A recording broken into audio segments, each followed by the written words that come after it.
You can't divorce what you can afford to pay people in the public sector from what's happening in the country as a whole. I mean, this is sort of an iron law. It's a pathology of every nationalised industry, pretty much ever, whether it's the National Health Service or the water industry before privatisation. Exactly. I mean, obviously there are problems now as well, but chronic underinvestment. Britain didn't kind of have any kind of national minimum wage for a very long period of time. And in fact, the union movement famously opposed it because they wanted to do kind of sectorial bargaining. They wanted to be the ones responsible for getting workers their wages. If we were going to pay them more, we'd want them to be more productive. But hold on, this idea of demanding higher productivity... There are things you can do. There are things you can do.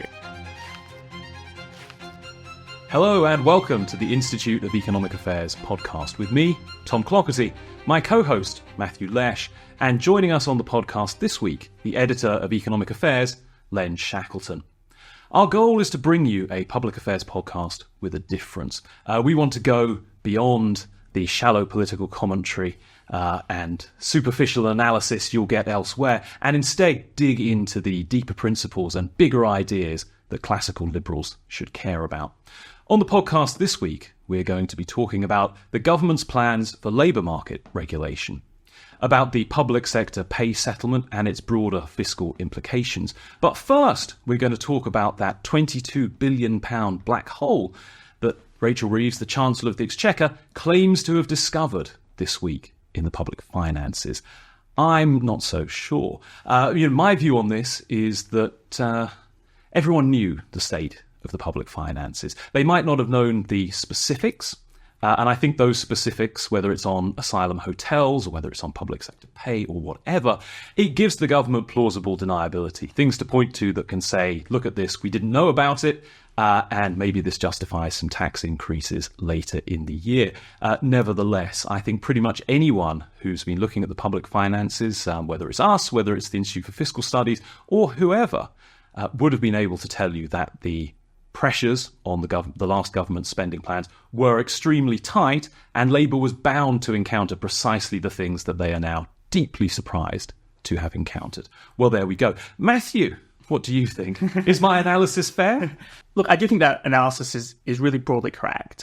We heard so many times during the election campaign that Labour's plans simply did not add up. Not only were there broad pressures on public spending for all the reasons we know in the medium to long term, but their commitments to maintain current spending, to not pull anything back, to negotiate with pay settlements with the unions weren't going to work out. And I think the best defence you can make for the government, who I think are playing a very clear political game here, and they have since the day they got into government, to blame all the problems on the previous government. It's what every new government does. Oh, everything's awful, have to make much tougher decisions than we expected. There are a few areas, like the cost of the asylum seeker hotels, that weren't exactly accounted for, but the fact that the majority of this so-called black hole is just accepting some quite generous, you could argue quite generous pay settlements that everyone thought could be proposed, and Labour's made an active decision to accept, tells you that it's not exactly black and white, that the last government has left such a terrible legacy. Yeah, and I mean, I think we should be very careful not to be partisan about this. As you say, every government pulls this trick coming in. In a sense, if there's blame to attribute, it's to the public for being conned so easily time and time again. I think perhaps the slight irony here is that the whole point of setting up the OBR was to introduce a degree of transparency, to try and take, whatever you think of the OBR, the idea was to try and take these silly political games out of the equation. Indeed, I think Rachel Reeves told the Financial Times during the general election campaign, we don't need to be in government to understand the state of the public finances because we have the OBR now. I mean, Len, what is your take on all of this? I think about it, and it's just what the public must make of this. Most people pay very little attention to these political games. You know, you and I and Matthew read this stuff every day of our lives, and it means something to us. To most people, it's a big picture thing. It's an easy sell. If they keep repeating it, probably people will pick up on that. But how long this game can continue? I mean, sooner or later, the public are going to notice other things going on, and this government's reputation will nosedive almost as fast as the last one. So it's a game. Yeah. I mean, that is it. One thing that really struck me this week, and it's straying off the fiscal statement slightly, but I mean, to take the fiscal statement first, Some of the cuts that were announced were, as always, to capital spending. So you get this general thing where you protect current spending, you increase, in this case, public sector wages, and we're going to come on to that. There was the winter fuel payment thing, which I think we would probably broadly welcome. But nevertheless, cutting capital spending, and this from a government that is promising to be extremely pro-growth. We also, and this is the straying off topic bit slightly, we had big announcements this week from the government on housing.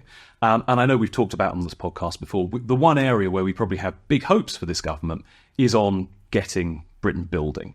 And if not liberalising the planning system, at least sort of using the force of central government to get stuff going. And that's broadly welcome, right? But what you've seen actually with their new housing targets is that they want to build a lot more in places where demand is low. And we know demand is relatively low because we can tell from prices. That's how markets work. And if anything, it looks like they're less ambitious. They want to build less in London, the South East and around Oxford and Cambridge. This doesn't feel very pro-growth to me. Is this something to do with the Angela Rayner's idea of redistributing asylum seekers and so forth all around the country? Redistributing people. Story? There is always this narrative, of course, about levelling. The way you achieve levelling up is by building more houses in places where people don't want to live, which necessarily as much doesn't really work. Undoubtedly, the biggest policy disgrace this week, quite clearly and certainly, was the fact that the government more or less said the London housing target, which was 100,000, was unachievable, and therefore we're going to reduce it to 80,000. So they're basically, rather than really trying to change the policies in a way that would enable London, which should probably need a housing target twice that, 3 times that, because it should be a massively expanding global city that can double its size over the next 20 years and become an amazing place to live for so many more people. Instead, the government said, well, it's just too hard. We're not going to put too much pressure onto the government, onto London. It's a similar disappointing story. I think you're right when it comes to capital spending, because the kind of key takeaway I got in a sense, which is that classic trade-off here where the government said, we're going to pay more to public sector workers today. We like those public sector workers because they're union members, they vote Labour, they're our constituency. What we're going to do part of what we're going to do in order to be able to afford that over the longer term, and that is a big commitment. It's, we're going to come back to it again, but it's like £10 billion per year. It's not just like a one-off. We're going to cut the capital spending. Now, they could have been a bit smarter about it. They could have said, we're going to introduce tolls for some of these roads so they can be privately funded. We're going to boost infrastructure in different ways through private investment. They didn't do that. They just said, it's too difficult. Now, I will give them a few positives this week that I actually did like, which is worth acknowledging. First of all, that, as you already said, the targeting of the winter fuel payment, it's an entirely fair and reasonable thing to do. There's no reason why millionaire pensioners should get a winter fuel payment.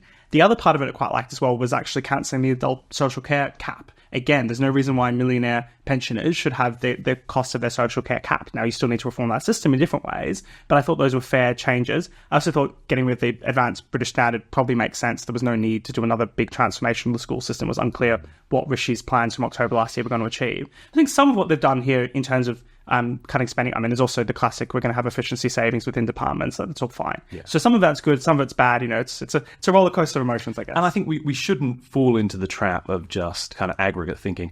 Not all capital spending is equal, right? And I haven't gone forensically through the projects that were cancelled, but my guess is a lot of them were politically motivated local transport schemes without big payoffs. So maybe actually I'm being a little bit harsh when I criticise them for cutting capital spending. Yeah, there was this restoring the railway stuff, wasn't there? With reopening lines from nowhere to nowhere else, and that was something which Boris quite liked. But whether it's actually going to drive economic growth, unlikely, I would have thought. The Stonehenge tunnel perhaps being one of them. I don't think that was a big driver of economic growth in itself. No, but you're right. It clearly wasn't related to that. I think the general point you made earlier on about this cutting investment to fund extra pay. This is not a new story, is it? This is the story of the whole post-war period.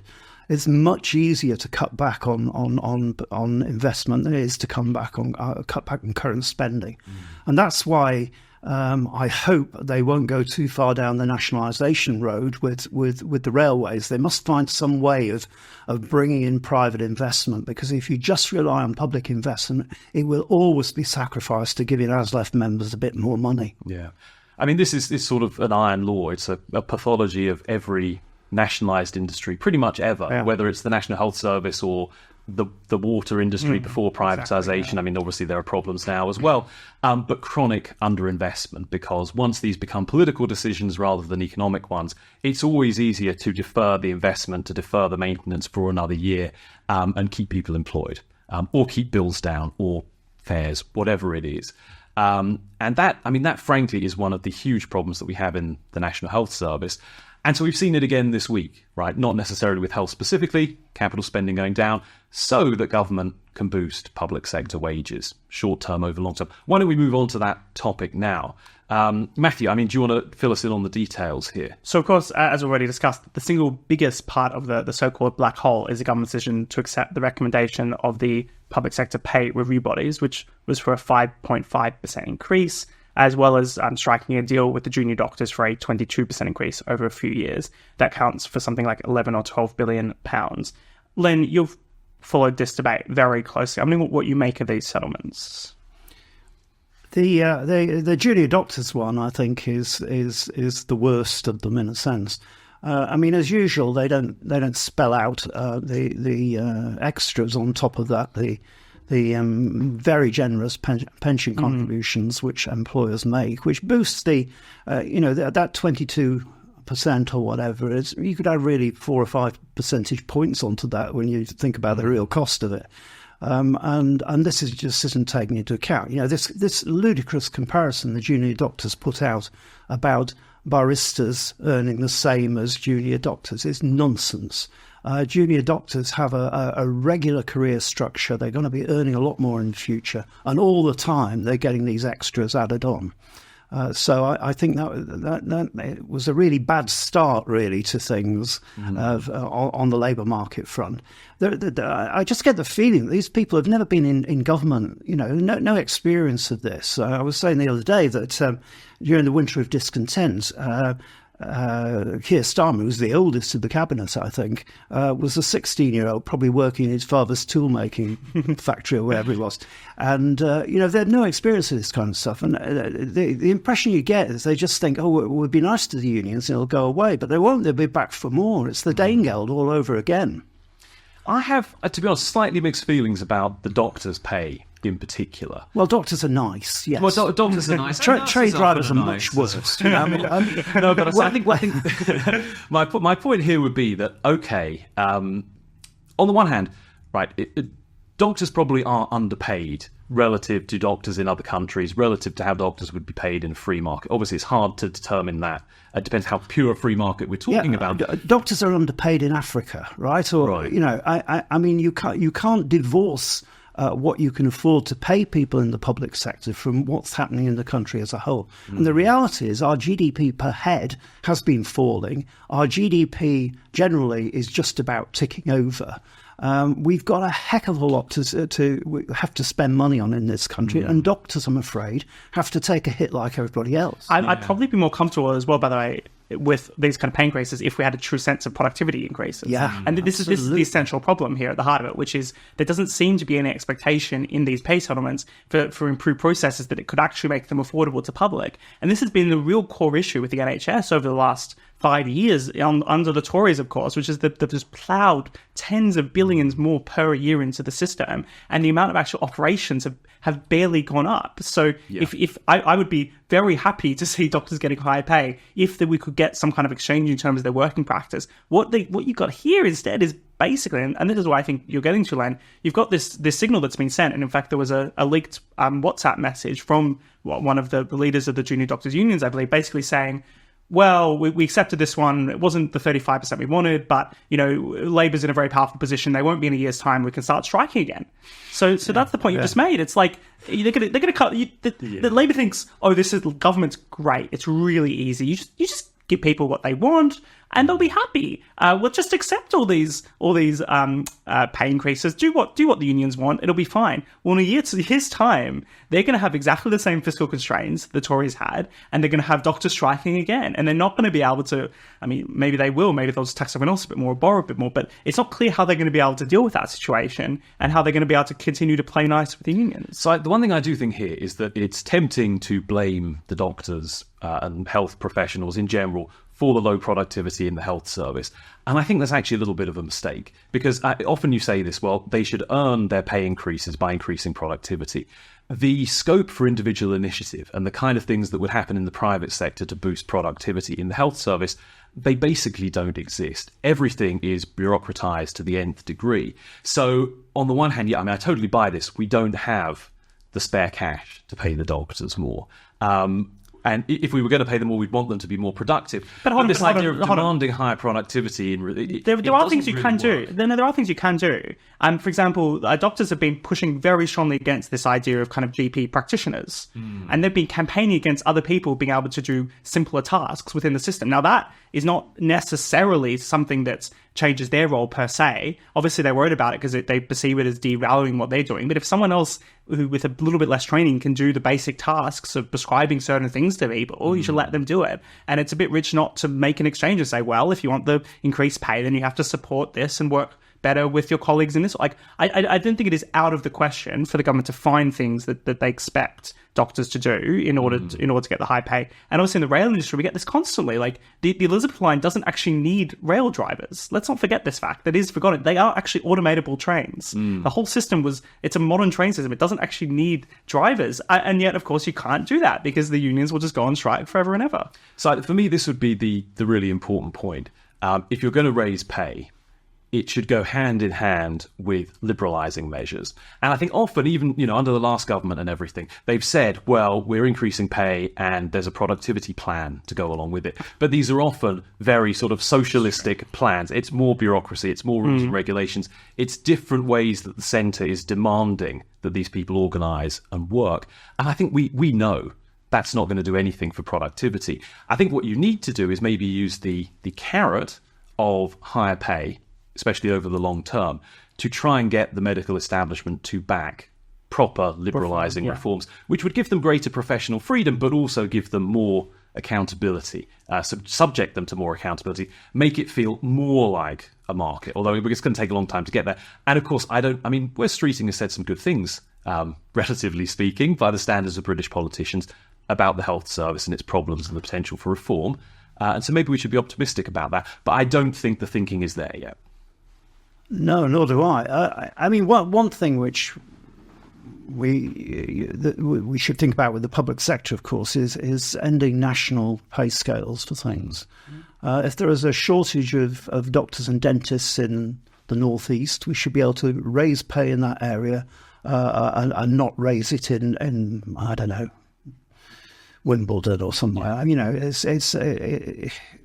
It's this monolithic thing where everything has to be moving, in lockstep. The Agenda for Change group, which got this 5.5% increase, which you mentioned before, that is 1.3 million people. It must be hundreds and hundreds of different jobs in hundreds and hundreds of different places, and yet we think we can set pay for the whole bunch of them. It's important to actually remember how weird this is. And you see it with housing when everyone's talking about, the algorithm has changed in these ways if you look at the footnote, so therefore there will be more houses here and fewer houses there. And what on earth are we doing? This is not how any functional market would work. The idea of national pay bargaining is kind of similar. Yeah. How crazy. But there you go. I mean, I guess that's the way it works, and so we're all used to it. We kind of take it for granted, but I think on this podcast we should say, no, actually, this is ludicrous. Well, I think this is one of the classics that whenever the Conservatives come to government, they basically accept all these kind of very socialistic Labour-introduced premises as a given. And if you accept all those things as, well, of course we have to work with national pay scales and we can't restructure things a different way, it's just too hard, or we can't deal with public sector pensions and do some kind of exchange where they get more pay today under the condition that we don't give them pension liabilities that we have in 30 or 40 or 50 years' time. It's just like you just don't have that radicalism coming to government. And if you want to, this is if you want to solve the fundamental problems and not get stuck where the Conservatives did just get stuck at the end of the last government, which is nothing is working and they're having to put up taxes to afford anything, then you do have to think through these things, I think. And maybe that's a sort of big macro point to draw out here. I mean, my sense of a new government coming in has always been that they'll be fine. You know, I'm not going to like most of what they do, but that's par for the course. They might be a bit worse, they might be a bit better than their predecessors, but fundamentally, the mindset is virtually the same. It's sort of different shades of grey, if you like, different shades of red, perhaps. This is not a big difference. We are not going to see, with the current kind of thinking in politics, the sort of radical, fundamental changes we need to break out of the sort of soggy, stagnating status quo.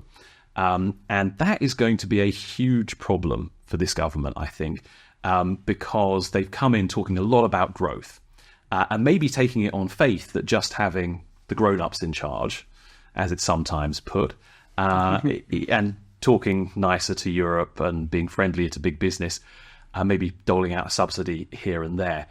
The idea is that this is just going to transform our economic prospects. Now, they might get lucky, but I kind of doubt it. And so I think the shine could come off the project pretty quickly. Now, the good thing about that is maybe there will be a demand for deeper thinking, for more radical ideas at some point, because political survival will depend upon it. Maybe that's why. Len, are you hopeful or are you an optimist or pessimist here? Well, I'm so much older than you guys, and I've kind of seen this sort of new dawn so many times now. I mean, interesting, we talked about the unions before, of course. I wonder, you know, if the unions do start misbehaving seriously, whether this government might change its mind a little bit on some of these things. I mean, I think back to when Harold Wilson was ran into problems with the National Union of Seamen many years ago and turned him against the unions, and that led to in place of strife and all that kind of stuff, where he, you know, the Labour Party was for a time looking as if it would actually get to grips with the unions.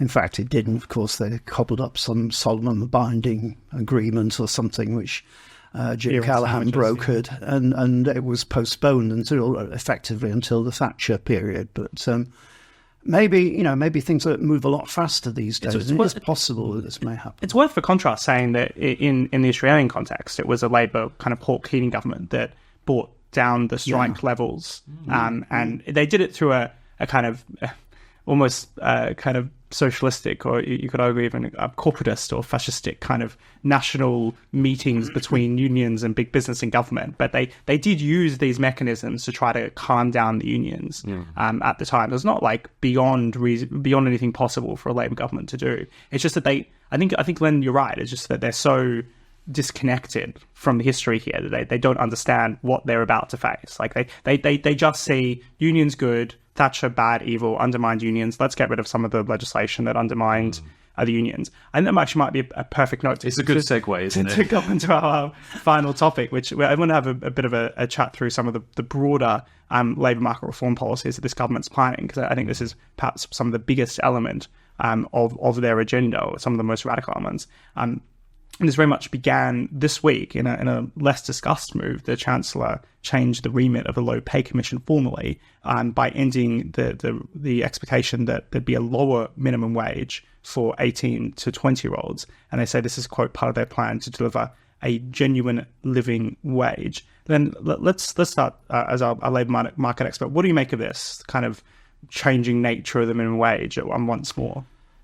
Well, the past has been sold on that quite a while ago, hasn't it? I mean, I've always been quite a fan of the Low Pay Commission because I think they've produced some very good research, and they've had some good people who've been involved with it.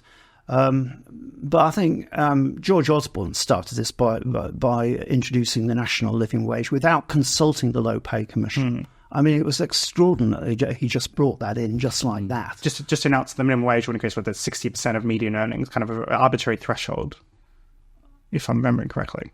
That came later, I think. That came later. Yeah. But just introducing the national living wage. Yeah. What was it, 2016, I think, or something like that. That came in. and so the pay commission is now just sort of following orders, and whether it can do anything constructive within that framework, I don't know. Extending the national living wage to lower and lower age groups, which is what's going on, is probably going to price out people at the bottom, the lower age. If you have a choice between an 18-year-old and a 25-year-old, in terms of experience, responsibility, and so forth, you're probably going to go with the 25-year-old if it's the same, because you know what you're dealing with there. An 18-year-old is wet behind the ears. You don't know anything about them. They may be very good, but they may be a complete dud with their mind on something completely different. So you go for the 25-year-old. So I think this will be a problem. I think we will probably see youth unemployment increase as a consequence of this. Yeah. This is the best metaphor I think I always think about this is cutting off the lower rungs of the ladder when it comes to building up skills that are necessary to be functional in the workplace. That if you put the minimum wage up too high for those lower ages where, I mean, we have to be honest here, like 18, 20-year-olds are less mature, they require more management, there's more work to have in the workplace. Now you do a bit of a quid pro quo here by saying, well, you at least for a period can pay them a little bit less. Same with apprenticeships, for example, where it just requires a lot of investment of time and effort into them. I think you're right, Len, as well, that there's this intriguing transformation when it comes to kind of the use of the low pay commission, which, I mean, I found the history here fascinating. The Britain didn't kind of have any kind of national minimum wage for a very long period of time. And in fact, the union movement famously opposed it because they wanted to do kind of sectorial bargaining. They wanted to be the ones responsible for getting workers their wages. Now, of course, that all falls apart with Blair introducing the first minimum wage in 1997. But that was, again, very much a negotiated process where they wanted to set a minimum wage that would be low enough to ensure that it wouldn't have big disemployment effects. And the Tories were quite, in retrospect, obviously quite wrong, where they said, there'll be mass unemployment, there'll be a million people lose their job because of the minimum wage. Well, Labour kind of, I suppose, taking on board that criticism, were very careful with the way they set their minimum wage, and therefore it didn't lead to those negative impacts. But I think then the myth has become, well, then the minimum wage doesn't have big negative impacts on employment. But of course, any logical person can say, if you put up the minimum wage too high, if you put up the minimum wage to 50 pounds an hour, it's probably going to lead to some unemployment. And on the margins, it will particularly lead to people having lower hours, people with lower skills, younger people from minority backgrounds. That the research is overwhelming that it has impact. Yes, and of course, businesses adjust to an increase in the minimum wage in subtle ways. So they don't necessarily sack people or take people less on. But they change other working conditions. I remember a big increase in the national living wage a while back when this led to firms reducing overtime pay, for example. That's the way in which they can manage the extra cost involved in the minimum. There is the issue, of course, that more and more of the working population are directly or indirectly influenced by government wage setting, because it's not just the people who are paid the minimum wage, it's the people a little bit above that and so forth. Because if you're paying a basic hamburger flippers or something, you're paying them a particular wage, you need to pay the team captain a little bit more. And so when you nudge up the minimum wage, you're also nudging up the people there, and that nudges up the people above the team captains and so on. So more and more the labour market is coming under the influence of government, and this is just one way in which this happens. And I think this is probably the big danger with any moves towards more heavily regulating the labour market. It's not that people who already have jobs are going to be particularly affected. They might be in ways on the margin, like the overtime pay, but in ways that they probably won't notice, may not get too upset about. But it's really a question, I think, of pulling up the ladder behind you, that it's going to get much harder and harder over time as the minimum wage increases, and all kinds of other employment rights are kind of strengthened right from the initiation of employment. Rather than kicking in sometime later. It's going to make people far more wary of hiring entry-level staff, I think, and especially when you couple this with the fact that in many jobs in kind of the knowledge economy, I alarmed some of our staff by saying this the other day, large language models, frankly, are much better than an entry-level staff member. Now, they can only take you so far, and the point of having entry-level staff members is they get better and they get more experience and more expert and so on over time. But if you're a hard-nosed capitalist and you're concerned with the bottom line, are you really going to be giving a lot of jobs to people at the entry level if increasingly you can just replace them with your large language model? Sounds like you've got some plans to replace me and my team with an IEA LLM in the not-too-distant future. Yeah, well, it's always a possibility. I think that is the question here as well, then, about the government's further plans. This is very much the start of their labour market regulatory push. So you've got all sorts of things they're talking about, having sectorial bargaining in social care, new rights to parental leave from day one, flexible working rights, more equal pay duties for things like race and disability. The list goes on and on. Do you see? I suppose first of all, the question is, how big a deal are these things? How significant the cost likely to be to business, and then and do they add up to something quite significant? They do affect business, of course. But one of the things I always plug when I talk about labour market regulation is it ultimately impacts on workers. If there is a rise in the cost of employing somebody, this is going to reduce profits. If profits are reduced, you find some way around this. This can be done by raising prices if you're in that kind of market situation where you can do it. But it's much more likely that the impact is going to fall on workers in terms of pay increases will be smaller than they otherwise would be. And one of the things which I think people are not really aware of is that the only very slow increase in pay in the last 20 years and so on must be associated with the increase in employment regulation, which has raised costs to employers, which means, previously, if you could pay somebody, I don't know, £15 an hour or something like that, but you incur some cost which is £2 an hour, then you can only afford to pay £13 an hour to the worker. This is the issue with employment regulation, which people don't understand. They think it's paid by the employer. It's not paid by the employer, it's passed on. Yeah, and it's not even that their profits can go down that much, because they still need to make their profits. And the IFS actually had a good study just before the election making this point as well, that when you look through the research, any additional employment right you give to a worker will almost 100% be paid for by the worker. Yeah. As in, it will just be paid for in their lower wage. So, and what you're saying here is, effectively, you're taking away the worker's choice to negotiate on whether or not they want those rights or whether or not they want something else. Maybe they don't want unfair dismissal rights, but they're happy to, in exchange for that, they'd like higher pay, and they're happy to get fired at any time for any reason. It's very interesting. There was a case about this about 20 years ago when a bunch of, I think they were construction workers of some kind, tried to bargain away their employment rights, and they weren't able to do this. So, when you talk about a right, it's not like a property right where you can buy and sell it. It's something which you can only use. You can't transfer it. You can't do something different. And you're absolutely right that people should have more choice.